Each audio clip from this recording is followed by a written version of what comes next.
Everything that happens in and around MLB has some additional context when viewed from a fantasy baseball perspective.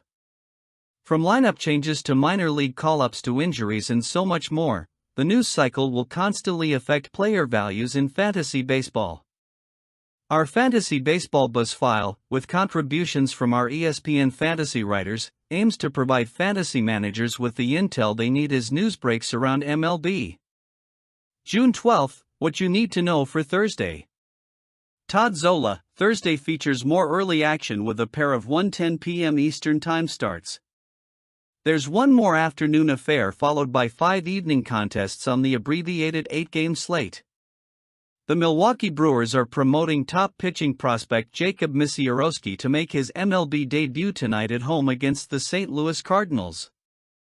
The club reported that Aaron Civale is moving to the bullpen, so this should be more than a spot start for the 23-year-old right-hander.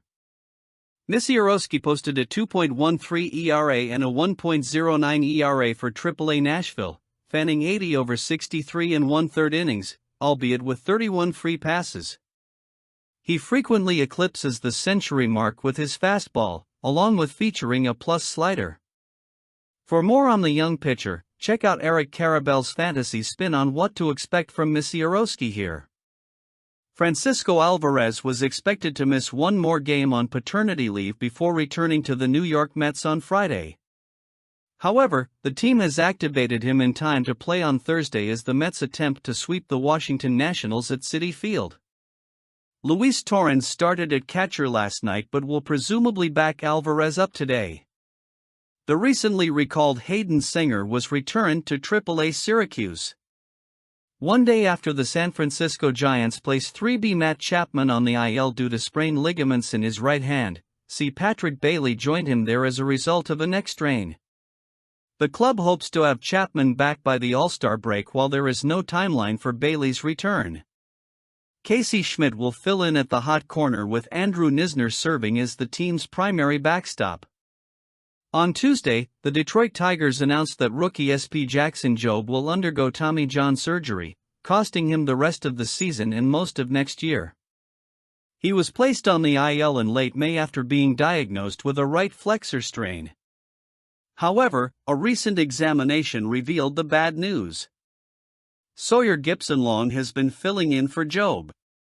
The club hopes both Reese Olson and Alex Cobb will be back by the end of the month. After going yard in his return to the lineup on Tuesday night, Jordan Westburg hit another homer Wednesday, providing a much-needed boost to the Baltimore Orioles lineup.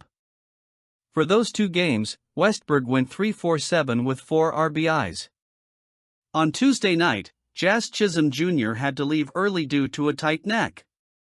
Last night, he exited early again, this time in the bottom of the 5th inning because of a tight groin.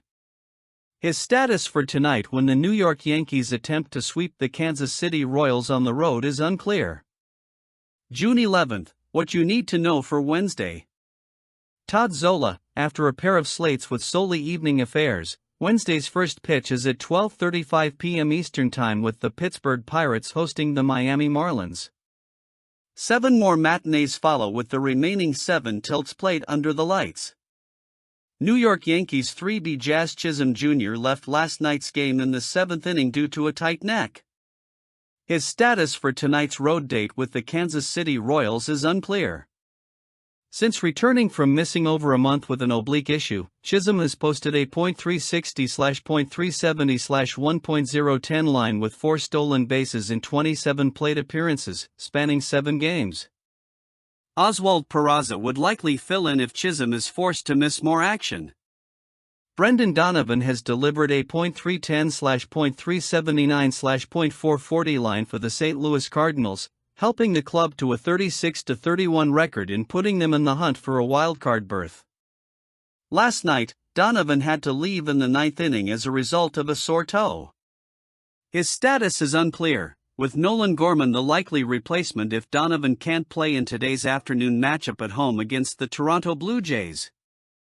Jacob Wilson of The Athletics is the current betting favorite for the AL Rookie of the Year.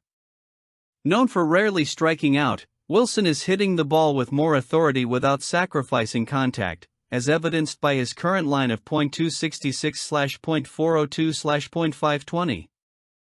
He's also chipped in with 5 steals. However, the shortstop was scratched from last night's visit to Anaheim due to hamstring tightness.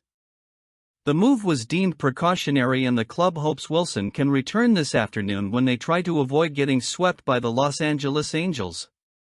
After a pair of solid efforts, Philadelphia Phillies' SP McCable was hit hard by the Chicago Cubs last night, yielding 3 runs in 4 frames to the league's most prolific offense.